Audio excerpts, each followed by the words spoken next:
욥기 30장 욥기 30장입니다. 1절로 15절까지 욥기 30장 1절로 15절까지입니다. 그러나 이제는 나보다 젊은 자들이 나를 비웃는구나. 그들의 아비들은 내가 보기에 내 양떼를 지키는 개 중에도 둘만하지 못한 자들이니라.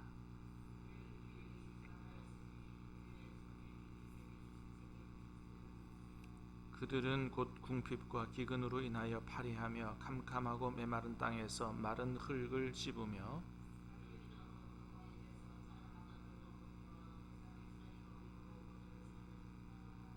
무리가 그들에게 소리를 지르므로 도둑같이 사람들 가운데서 쫓겨나서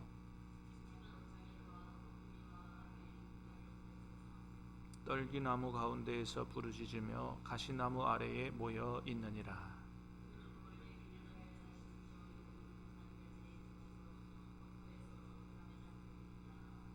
이제는 그들이 나를 노래로 조롱하며 내가 그들의 놀림거리가 되었으니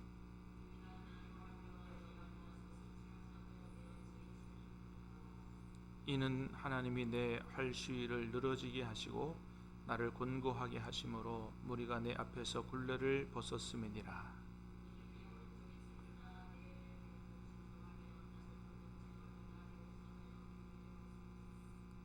그들이 내 길을 헐고 내 재앙을 재촉하는데도 도울 자가 없구나.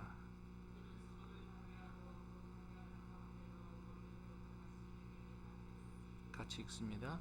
순식간에 공포가 나를 에워싸고 그들이 내 품위를 바람같이 날려버리니 나의 구원은 구름같이 지나가 버렸구나. 아멘.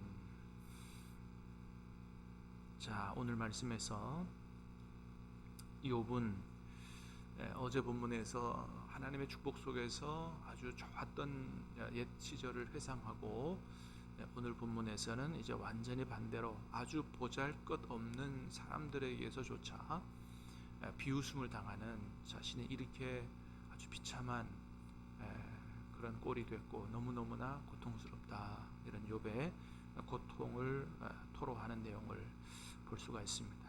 자, 1절 말씀 다시 보겠습니다. 시작. 그러나 이제는 나보다 젊은 자들이 나를 비웃는구나.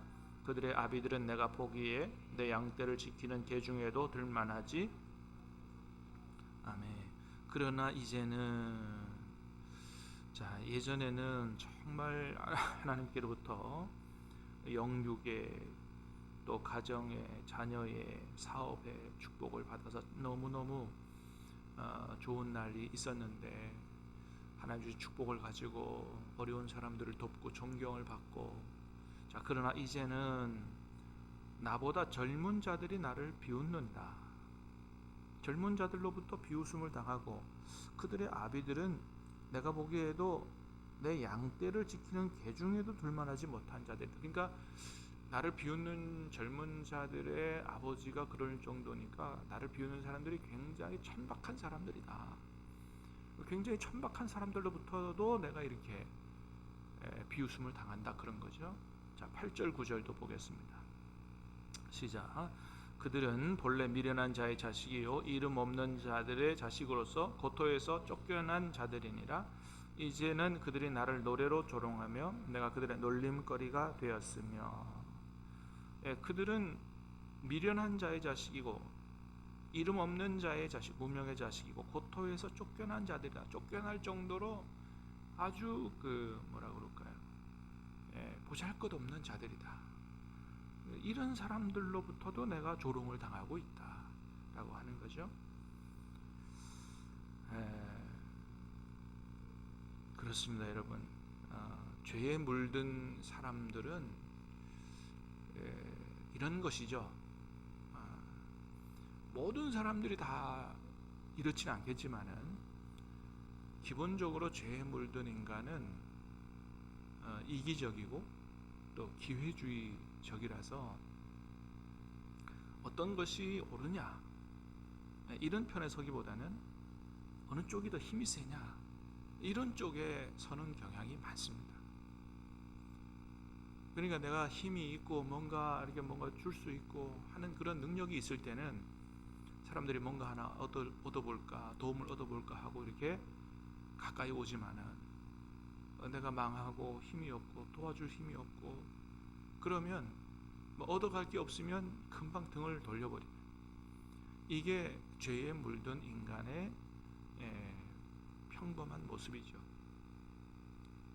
그래서 의의 편에 서기보다 자꾸 힘 있는 편에 서는 게, 그게 이제 인간의 모습이죠. 자, 욥이 이전에 힘이 있을 때는 막 따라다니는 사람들이 많았는데, 자기 편 들어주는 사람들이 많았는데 이렇게 모든 걸 다 잃어버리고 망하게 되니까 젊은 자의 자식들로부터도 아주 보잘것없는 사람들로부터도 조롱을 당하는 이런 고통을 당하고 있다라고 하는 것입니다. 자, 그런데 계속 들어왔습니다만 여러분, 지금 욥이 왜 이런 고통을 당하고 있는 것입니까? 욥이 하나님 앞에 무슨 큰 죄를 져서가 아니에요. 한마디로 말하면 하나님이 계획하신 하나님의 선하신 뜻을 이루기 위해서 당하는 고난이거든요. 이게 중요한 거죠. 내가 잘못해서 당하는 고난이라면 맞아도 싸지만은, 그러나 그런 것이 아니고 뭔가 하나님의 선하신 섭리 가운데서 당하는 고난이라면 이 고난의 차원이 다른 것이죠. 그렇습니다. 여러분, 하나님은 때로 우리에게 하나님의 선하신 뜻을 이루기 위하여 고난을 요청하시는 때가 있어요. 내가 아무리 봐도 잘못한 게 없어요. 근데 뭐가 이렇게 힘들어? 병에도 걸리고 하는 일도 잘 안 되고, 왜 이렇게 그냥 물질적으로도 마르고 왜 이렇게 힘들까? 하나님의 선하신 뜻을 이루기 위해서 허락하시는 고난도 있다고 하는 것입니다. 대표적인 경우가 누구예요? 바로 예수님이에요. 여러분, 예수님이 무슨 잘못이 있습니까? 죄 없으신 예수님이 누구도 당해보지 못한 그런 조롱, 배반, 십자가의 고통, 이걸 다 당하신 분이에요. 오늘 본문을 보면 꼭 예수님이 고통을 당하실 때 토로했던 말씀과 같은 말씀 같아요. 자, 13절부터 15절까지 시작. 그들이 내 길을 헐고 내 재앙을 재촉하는데도 도울 자가 없구나. 그들은 성을 파괴하고 그 파괴한 가운데로 몰려드는 것 같이 내게로 달려드니 순식간에 공포가 나를 에워싸고 그들이 내 품위를 바람같이 날려버리니 나의 구원은 구름같이 지나가 버렸구나. 여러분, 로마 군병들이 막 예수님을 달려들어서 체포하고 채찍으로 때리고 창으로 찌르고 할 때 예수님의 심정이 어떻겠어요? 여러분, 예수님은 하나님이시지만 인간으로, 참 인간으로, 온전한 인간으로 사셨던 예수님은 우리가 그런 상황에서 당하는 그런 고통들을 그대로 다 체험하신 그런 삶을 사셨던 분이죠. 그들이 내 길을 헐고 내 재앙을 재촉하는데도 도울 자가 없구나. 예수님도 이거 아셨단 말이죠. 십자가에 달리셔서 엘리 엘리 라바 사박다니, 나의 하나님 나의 하나님 어찌하여 나를 버리셨나이까, 그렇게 절규하고 부르짖어 기도해도 하나님이 응답이 없으세요. 하나님 침묵하고 계세요. 그러면서 점점 더 어떤 생각이 드셨겠어요? 아, 정말 하나님이 나를 버리시는구나. 정말로 나를 도울 자가 없다. 그런 생각이 안 드셨겠어요? 그들은 성을 파괴하고 파괴한 가운데로 몰려드는 것 같이 내게로 달려드니 순식간에 공포가 나를 에워싸고, 예수님의 그 공포가, 오죽하면 체포되기 전에 겟세마네 동산에서 하나님 앞에 땀방울이 핏방울이 되도록 기도하실 때 제자들에게 그렇게 부탁하셨잖아요. 지금 내 마음이 고민하여 심히 죽게 되었으니 너희도 일어나 깨어서 기도하라고. 내가 너무너무 진짜 마음이 죽을 것 같이 힘들다. 할 수 있거든 이 잔을 내게서 옮겨달라고 그렇게 기도하셨죠. 욥이 당하는 그러한 공포가 나를 에워싸고 악인들이 달려들고 도울 자가 없이 꼼짝없이 내 구원이 구름같이 지나가 버리는 정말 이대로 이제는 모든 게 끝나고 이렇게 죽는구나 라는 이런 고통, 욥의 고통, 예수님의 고통, 그리고 그 느낀 그대로 십자가에서 예수님은 그대로 운명을 하셨죠. 누가 봐도 하나님도 버린 것 같은, 나무에 달린 자는 하나님의 저주를 받은 자라고 구약 성경에 기록되어 있으니까 누가 봐도 뭐예요? 하나님도 버리신 것 같은 이런 죽음을 당하셨습니다. 근데 기독교 역사에 보면 예수님만이 아니고 이렇게 보이는 하나님도 버린 것 같은, 하나님도 안 돕고 버린 것 같은 죽음들이 많습니다. 사도 바울도 마찬가지예요. 그렇게 해서 복음을 전하고 교회를 세우고 했는데 나중에는 어떻게 죽어요? 로마에서 목이 잘려서 죽습니다. 참수형을 당해서 죽습니다. 이야, 여러분, 하나님이 살아계신다면 누구보다도 하나님이 탁 나타나셔가지고 구해줘야 되잖아요. 그런데 어때요? 지금 욥이 당하는 이런 고통을 군인들이 달려들고 죽음의 고통이 오고 아무도 도울 자가 없고 구원은 구름같이 지나가 버리는 것 같은 이러한 죽음을 사도 바울도 당했어요. 베드로 십자가에 거꾸로 못 박혀 죽으면서도 그랬어요. 서머나 감독이었던 폴리칸 목사님 화형당할 때도 그랬어요. 스데반 집사님이 돌에 맞아 죽을 때도 그랬어요. 자, 그런데 문제는 뭐냐면 그것으로 끝나는 게 아니다. 그것으로 끝나는 게 아니다. 그렇게 끝난 순교자들은 하나님의 품으로 들어간 거예요. 영생 복락을 누리기 위해서 하나님의 품으로 들어간 거예요. 예수님은 어떻게 되셨다고요? 다시 3일 만에 부활하셨다. 할렐루야. 그렇습니다. 하나님께서 다시 부활시키신단 말이죠. 그렇게 비참하게 죽는 것으로 끝나는 게 아니다 믿습니다.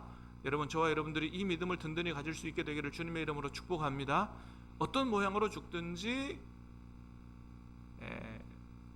죄를 범한 인간에게 한 번 죽는 것은 하나님께서 정하신 것이요, 이후에는 심판이 있고 영원한 하나님의 품으로 들어가느냐 그렇지 못하느냐 버림받느냐의 문제요.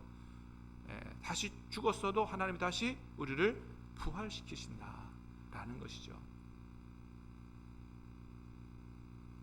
가끔 이제 성도들이 교회 갔다 오다가 교통사고로 세상을 떠나는 일들이 많이 있어요. 그런 뉴스를 보는 세상 사람들은 어떤 생각이 들겠어요? 저거 봐라, 하나님 안 계신다. 그러나 그럼에도 불구하고 하나님은 성경을 통해서 우리에게 분명히 약속하셨죠. 주 안에서 죽는 자들은 복이 있도다. 그들은 이 세상에서 한 모든 일을 그치고 쉬게 된다. 그래서 주님 안에서 죽는 죽음은 그 모양이 형태가 어떤지 간에 복된 죽음이다라고 말씀하고 있습니다. 그렇습니다. 그래서 여러분, 아무도 모르지만은 예수님이, 바울이, 스데반 집사님이 또 여러 믿음의 사람들이 그렇게 정말로 하나도 도울 자 없는 것 같고 하나님도 안 돕는 것 같고 이런 어떤 죽음을 맞이한다고 할 때 우리에게 필요한 건 뭐냐 하면 정말 하나님 안 계시네 하고 믿음을 배반할 게 아니라 그리 아니하실지라도 라고 하는 믿음이 우리에게 필요하다. 그리 아니하실지라도 나는 이 순간에 영원히 하나님의 품에 안기기를 원합니다. 여러분, 이게 진짜 믿음인 줄로 믿습니다.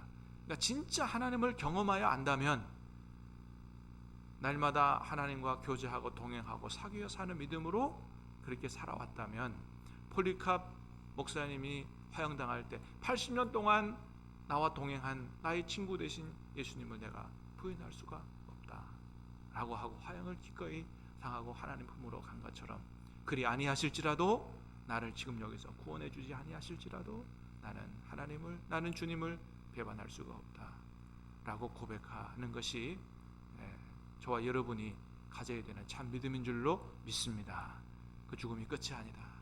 영원한 하나님의 품으로 들어가는 길이요, 다시 주님은 우리를 부활시키셔서 영생 복락을 천국에서 누리게 하실 것이다 라고 하는 것입니다. 스데반 집사님이 돌에 맞아서 순교할 때 하늘 문이 열렸다 그랬어요. 그리고 주님이 보좌에서 일어서신 것을 보았다. 하나님께서 마지막으로 그 죽음의 순간에 허락하시는 위로와 소망이 아닌가 싶습니다. 그렇습니다. 하나님께서 비참하게만 죽게 하시지 않는다는 거죠. 하늘이 열린 것을 보게 하시고 또 주님이 보좌에서 일어나서 스데반 집사님을 맞으신 것처럼 정말 주님의 뜻 안에서 고통을 당하고 주님의 뜻 안에서 순교하는 모든 사람들에게 그 믿음을 끝까지 든든히 지킬 수 있도록 하나님께서 눈을 열어주시고 하늘을 보게 하시고 주님을 보게 하실 줄로 믿습니다. 저와 여러분이 이런 믿음을 일평생 가지게 되기를 주님의 이름으로 축복합니다. 기도하겠습니다. 은혜로우신 주님